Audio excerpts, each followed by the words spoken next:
आऊज़ु बिल्लाहि मिनश्शैतानिर्रजीम बिस्मिल्लाहिर्रहमानिर्रहीम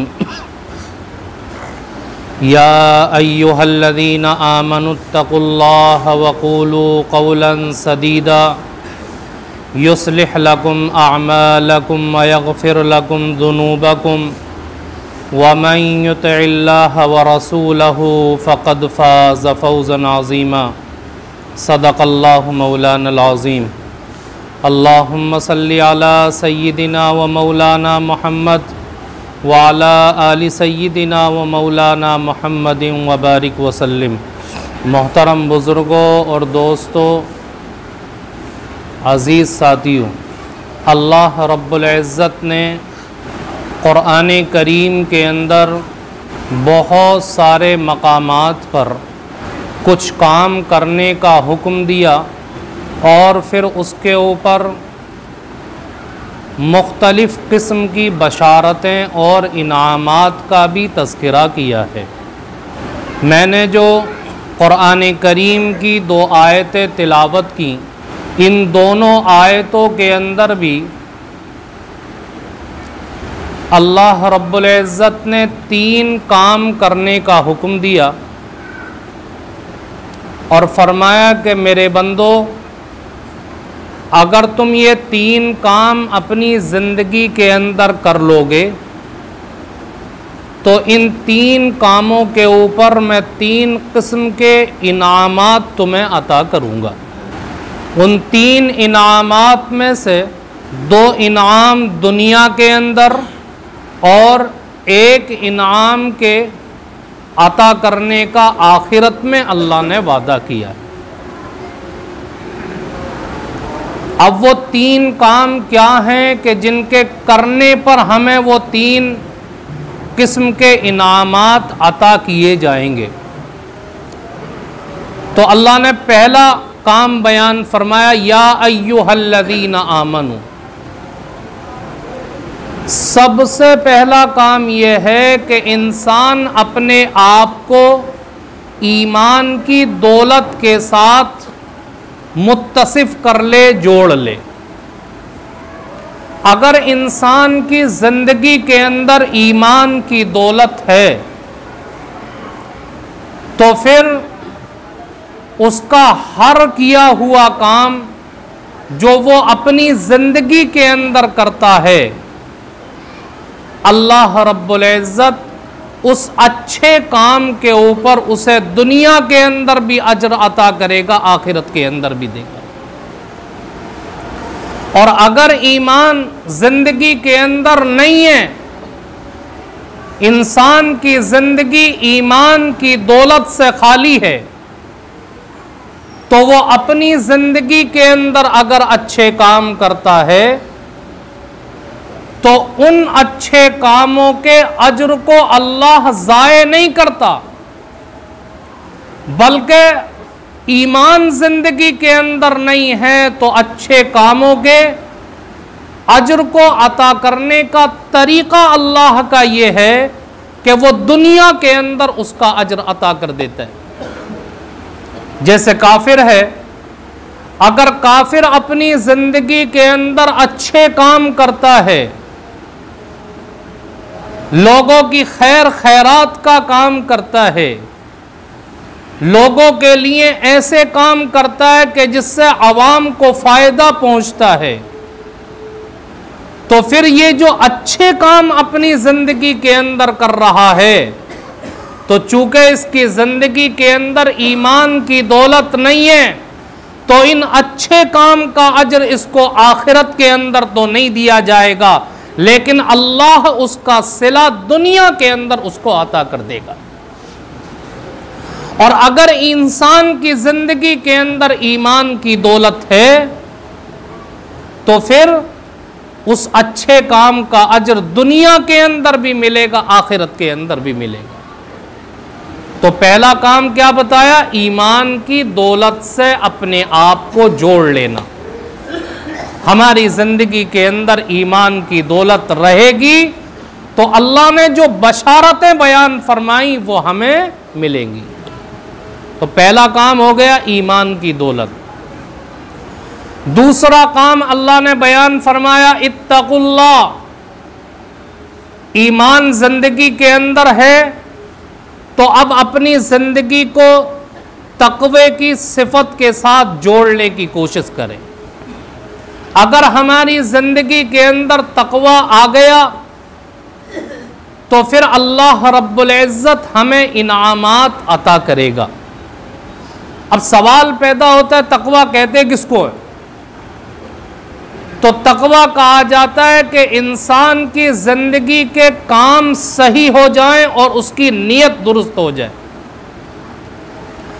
अगर वो अपनी जिंदगी के अंदर अच्छे काम कर रहा है और अच्छी नीयत के साथ कर रहा है तो ये उसके अंदर तकवे की सिफत होने की अलामत है। तो इंसान अपने आप को तकवे से जोड़ ले। दो काम हो गए, ईमान की दौलत, दूसरे तकवे की सिफत का होना। तीसरी चीज बयान फरमाई वकूलू कौलन सदीदा। इंसान अपनी जिंदगी के अंदर इस बात का एहतमाम कर ले कि वो हमेशा सच बोलेगा, झूठ कभी नहीं बोलेगा। क्योंकि जो इंसान झूठ बोलने की जुर्अत कर सकता है वो हर बुरा काम करने की जुर्अत कर सकता है। अगर इंसान झूठ बोलने का आदी है तो गुनाह करके झूठ बोलेगा और कहेगा कि ये मैंने नहीं किया, दूसरे ने किया है, तो उसका इल्जाम दूसरे के सर के ऊपर रखेगा। अब इंसान झूठ बोलने का आदी है, इल्जाम तराशियां भी करेगा, गीबत भी करेगा, बोहतान भी लगाएगा, जिना भी करेगा, गोया के हर बुरा काम करके फिर अपने दामन को झूठ बोल करके उससे बचाने की कोशिश करेगा। तो अल्लाह रब्बुल इज़्ज़त फरमाता है कि मेरे बंदे अपनी जिंदगी के अंदर इस बात का एहतमाम कर ले कि कभी भी बोले तो सच बोले, झूठ कभी ना बोले। अगर इस बात का एहतमाम कर लिया तो अल्लाह ने जो बशारतें बयान फरमाई हैं हम उन बशारतों और इनामात के मुस्तहिक बन जाएंगे। तो तीन काम हो गए, एक तो ईमान की दौलत का होना, दूसरे तकवे की सिफत का होना, और तीसरी चीज अपनी जिंदगी के अंदर हमेशा सच बोलना, झूठ से अपने आप को बचाना। उसी को अल्लाह ने बयान फरमाया या अय्युहल्लज़ीना आमनुत्तकुल्लाह वक़ूलू कौलन सदीदा। अब जिस इंसान ने ये तीन काम कर लिए कि ईमान की दौलत भी उसके पास है, तकवा की सिफत भी उसके पास है, उसकी जिंदगी के अंदर सच्चाई भी है, तो अल्लाह कहता है कि मेरे बंदे अब मैं तेरे लिए तीन किस्म के इनामात और बशारतों का ऐलान करता हूं। वो तीन किस्म की बशारतें क्या हैं? पहली बशारत अल्लाह बयान करता युस्लिह लकुम अमालकुम, मेरे बंदे मैं तेरे आमाल को दुरुस्त कर दूंगा। अगर इंसान की जिंदगी के आमाल दुरुस्त हो गए तो अब उसको दुनिया और आखिरत की कामयाबी मिलेगी। आप देखें कि बहुत सारे इंसान ऐसे हैं जो आज अपने आमाल को दुरुस्त करने के लिए ना जाने कैसी कैसी कोशिशें करते हैं। कभी इंसान खानकाहों के चक्कर लगाता है, कभी इंसान उलमाए किराम की सोहबत को इख्तियार करने की कोशिश करता है, कभी इंसान मस्जिद के अंदर बैठ करके अच्छे काम करने की कोशिश करता है, कभी इंसान तबलीगी जमात के अंदर 40 दिन, 4 महीना और साल का वक्त लगा करके अपने जान माल की कुर्बानी पेश करता है। और ये सारे काम किस लिए करता है? ताकि उसकी जिंदगी के आमाल दुरुस्त हो जाए। इंसान ये सारी कोशिशें अपनी जिंदगी के आमाल को दुरुस्त करने के लिए कर रहे हैं। तो अल्लाह फरमाता है मेरे बंदे अगर तू ये तीन काम करेगा तो मैं तेरी जिंदगी के आमाल को दुरुस्त कर दूंगा। पहला इनाम हो गया। दूसरा इनाम अल्लाह ने बयान फरमाया वयग़फ़िर लकुम दुनूबकुम, मैं तेरे गुनाहों को माफ कर दूंगा। मेरे बुजुर्गों, अंबिया इकराम के अलावा कोई भी गुनाहों से पाक साफ नहीं है। चाहे बुजुर्गान दीन हों, औलिया अल्लाह हों, उलमा इकराम हों, दीनदार तबका हो, अंबिया इकराम के अलावा कोई गुनाहों से पाक साफ नहीं है। हर किसी की जिंदगी के अंदर गुनाह, लग़्ज़िशें, खताएं होती हैं, नाफरमानियां हो जाती हैं। तो अल्लाह रब्बुल इज़्ज़त फरमाता है कि अगर तूने ये 3 काम किए, ईमान भी है, तकवा भी है, सच भी बोलता है, तो मैं तेरी जिंदगी से, तेरे नामे आमाल से गुनाहों को, खताओं को और लग़्ज़िशों को ख़त्म कर दूंगा और तू अपने गुनाहों से पाक साफ हो जाएगा। और जब इंसान की जिंदगी गुनाहों से पाक साफ हो गई तो उसको भी दुनिया और आखिरत की कामयाबी मिलेगी। 2 बशारतें हो गई। एक तो अल्लाह रब्बुल इज़्ज़त उसकी ज़िंदगी के आमाल को दुरुस्त कर देगा, दूसरे उसके लिए मग़फ़िरत का ऐलान कर देगा। और तीसरी बशारत अल्लाह ने बयान फरमाई, वमन युतिइल्लाह व रसूलहु फ़क़द फ़ाज़ फ़ौज़न अज़ीमा। मेरे बंदे, मैं तुझे कामयाबी अता करूंगा और बड़ी मिक़दार के अंदर तुझे अजर अता किया जाएगा। और याद रखें,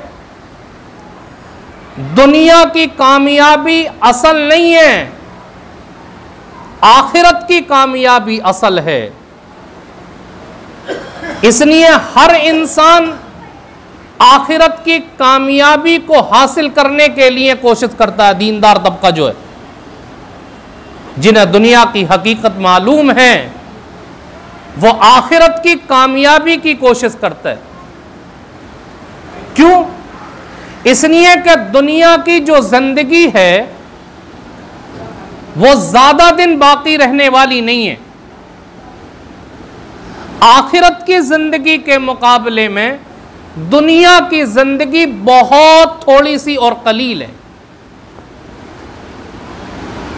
और जब इंसान ये दुनिया छोड़ करके जाएगा और उस आलम के अंदर पहुंचेगा तो उसे ऐसा एहसास होगा जैसा कि दुनिया की जिंदगी इस आखिरत की जिंदगी के मुकाबले में 1 घंटे के बराबर है। अल्लाह ने कुरान में बयान किया उसको, लम यल्बसू इल्ला साअतम मिनन नहार, 1 घंटे के बराबर है। कहीं अल्लाह रब्बुल इज़्ज़त ने फरमाया कि उसको ऐसा महसूस होगा उस आलम के अंदर पहुंचने के बाद कि जैसे वो दुनिया के अंदर शाम के वक्त के बराबर रहा या सुबह के वक्त के बराबर रहा। शाम का और सुबह का वक्त थोड़ा सा वक्त होता है। तो कहने का मकसद यह है कि यह दुनिया की जिंदगी आखिरत के मुकाबले में बहुत थोड़ी सी है। और कयामत के दिन का 1 दिन अल्लाह ने फरमाया 50 अल्फ सना, 50,000 साल के बराबर होगा। 50,000 साल के, इतना बड़ा दिन, कांटे से नहीं कटेगा। इसलिए जो आखिरत के तलबगार हैं वो हमेशा इस बात की कोशिश करते हैं कि हमें आखिरत की कामयाबी हासिल हो जाए।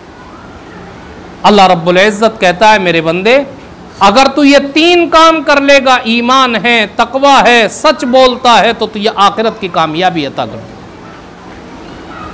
आप सहाबा इकराम के अहवाल पढ़ करके देखें तो आपको मिलेगा कि सहाबा इकराम के ऊपर दुनिया की जिंदगी के अंदर हालात आए, मसाइल आए, परेशानियां आई, फक्र फाका आया, लेकिन उन्होंने आखिरत की जिंदगी को बनाने की हमेशा फिक्र की कि हमें आखिरत की कामयाबी हासिल हो जाए। हजरत उमर फारूक रज़ी अल्लाह तआला अन्हु खलीफा हैं, अमीरुल मुमिनीन हैं, और जलीलुल कद्र सहाबी हैं। अल्लाह के नबी अलैहिस्सलातु वस्सलाम उनके लिए दुआएं किया करते थे। अल्लाह के नबी ने दुआएं करके अल्लाह से उनको लिया था। और कुरान करीम की बहुत सारी आयात हजरत उमर फारूक रदी अल्लाह ताला अन्हु की राय के मुताबिक नाजिल हुई हैं। अल्लाह के नबी अलैहिस्सलातु वस्सलाम ने फरमाया कि अगर मेरे बाद कोई नबी होता तो वो उमर होते। कितना बड़ा मकाम है हजरत उमर फारूक रदी अल्लाह ताला अन्हु का, कितनी बशारतें और कितने फजाइल उनके किताबों के अंदर मिलते हैं। लेकिन उसके बावजूद आखिरत की कामयाबी के लिए तड़पा करते थे। एक सहाबी है हजरत हुज़ैफा रदी अल्लाह ताला अन्हु, ये अल्लाह के नबी के राजदार सहाबी थे। अल्लाह के नबी ने मुनाफिकीन के नामों की फहरिस्त इनको दे रखी थी और हर एक के बारे में नाम बनाम बता रखा था कि हुज़ैफा फला मुनाफिक है, फला मुनाफिक है, फला मुनाफिक है। मुनाफिकीन के बारे में नाम बनाम बता रखा था अल्लाह के नबी ने। किसको? हजरत हुज़ैफा को। अब हजरत उमर रदी अल्लाह ताला अन्हु की तड़प देखिए। हजरत हुज़ैफा रदी अल्लाह ताला अन्हु के पास आते हैं और आकर के मन्नत समाजत करके कहते हैं कि हुज़ैफा, मैं तुमसे ये नहीं कहता कि अल्लाह के नबी ने जो मुनाफिकीन की फहरिस्त तुम्हें दी है वो फहरिस्त मुझे बता दो, मुनाफिकीन के नाम मुझे बता दो। मैं इस बात की तुमसे दरखास्त नहीं करता, बस इतना बता दो कि अल्लाह के नबी ने जो मुनाफिकीन की फहरिस्त तुम्हें दी है कहीं उस फहरिस्त के अंदर उमर का नाम तो नहीं है। कैसी तड़प थी आखिरत की, कैसी तड़प थी। इतने फजाइल हैं, मुराद मुस्तफ़ा हैं। कुरान करीम की आयत उनकी राय के मुताबिक नाजिल हो रही हैं। अल्लाह के नबी कहते हैं कि उमर जिस रास्ते से गुजर जाता है शैतान वो रास्ता छोड़ देता है, उस रास्ते से नहीं गुजरता। अल्लाह के नबी ने जन्नती होने की बशारतें बयान फरमाई, लेकिन आखिरत की तड़प ऐसी है कि रिक्वेस्ट कर रहे हैं, मन्नत समाजत कर रहे हैं कि हुज़ैफा इतना बता दो उन मुनाफिकीन की फहरिस्त में उमर का नाम तो नहीं है। ये आखिरत की कामयाबी, क्या हमें आखिरत की कामयाबी हासिल हो जाए, कहीं आखिरत की जिंदगी के अंदर अगर नाकामी मिली तो फिर हमें कोई बचाने वाला नहीं है, कोई बचाने वाला नहीं। मेरे बुजुर्गों, आज हमारी जिंदगी के अंदर तो अच्छे अमाल भी नहीं है, हमारी जिंदगी के अंदर नेक अमाल भी नहीं है, हमारी जिंदगी नेकियों के साथ जुड़ी हुई नहीं है, लेकिन उसके बावजूद हमें फिक्र नहीं होती कि हमारी आखिरत की जो जिंदगी है, जो अबदुल आबाद हमेशा रहने वाली है, जो कभी खत्म होने वाली नहीं, हमारी वो जिंदगी कामयाब हो जाए, कभी फिक्र नहीं होती। तो अल्लाह रब्बुल इज्जत फरमाता है, मेरे बंदे ये 3 काम कर लो, 3 काम। एक तो ईमान से अपने आप को मुत्तसिफ कर लो। अल्लाह ने हमें ईमान की दौलत दी, मुसलमान घराने के अंदर पैदा किया, हम मुसलमान तो हैं, तो अब क्या काम कर लें? एक तो अपने आप को तकवे की सिफत के साथ जोड़ लें कि अपनी जिंदगी के हर काम की नीयत को और अल्लाह की रजा के मुताबिक उसको करने की कोशिश करें। और तीसरा काम यह है कि जब भी बोले सच बोले, झूठ ना बोलें। अगर ये 3 काम कर लिए हमने, 3 काम कर लिए, तो अल्लाह रब्बुल इज्जत हमारे आमाल को भी दुरुस्त करेगा, मगफिरत का भी ऐलान हमारे लिए करेगा और अल्लाह हमारे आने वाली जिंदगी के अंदर भी कामयाबी अता कर देगा। अल्लाह ताला हम सबको कहने सुनने से ज़्यादा अमल की तौफीक अता फरमाए। वमा अलैना इल्लल बलाग।